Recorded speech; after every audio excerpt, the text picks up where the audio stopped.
పాదయాత్రలో వైఎస్ జగన్ ఇచ్చిన ఏ ఒక్క హామీని నెరవేర్చలేదని టీడీపీ పోలిట్ బ్యూరో సభ్యులు బోండా ఉమా ఆరోపించారు. సంక్షేమ ముసుగులో జగన్ పేదలను మోసం చేశారని విమర్శించారు.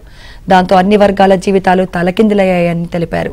చేయూత, అమ్మఒడి, కాపు నేస్తం, విద్యా దీవెన, ఫీజు రియంబర్స్మెంట్ లాంటి అన్ని పథకాల్లో కోత విధించారని అన్నారు. పింఛన్ల ద్వారా ఇప్పటి వరకు ఎంత విడుదల చేశారో శ్వేతపత్రం విడుదల చేయాలని బోండా ఉమా కోరారు.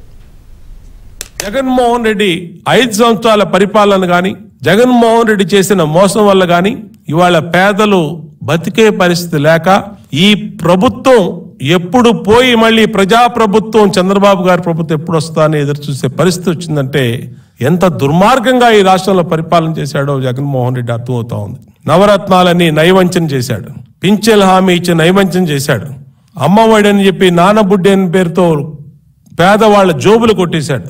ఈరోజు అన్ని రకాలుగా ప్రజల మీద ప్రజల్ని నయవంచన చేసినటువంటి జగన్మోహన్ రెడ్డి ఎప్పుడు పోతాడని ప్రజలు ఎదురు చూస్తా ఉన్నారు. ఈ 3 ఇచ్చిన అమ్మఒడుల మీద సమాధానం చెప్పాలి జగన్మోహన్ రెడ్డి. నువ్వు వెళ్ళిపోయేలోపు 5 అమ్మఒడులు ఇచ్చి వెళ్ళిపోవాలి.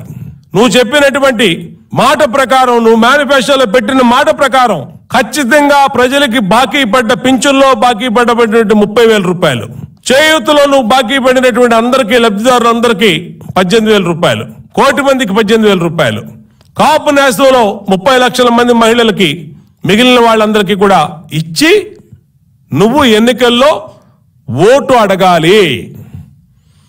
ఇవాళ ఈ హామీలు పూర్తి చేయకుండా ఈ రాష్ట్రంలో పేదవాళ్ళని మోసం చేసి, మహిళల్ని మోసం చేసి, బీసీల్ని, కాపుల్ని, బ్రాహ్మణుల్ని నయవంచన చేసిన నీకు ఓటు రేపు రాబోయే ఎన్నికల్లో ఓటు అడిగే అర్హత కూడా వైఎస్ఆర్ కాంగ్రెస్ పార్టీకి లేదు, జగన్మోహన్ రెడ్డికి లేదు.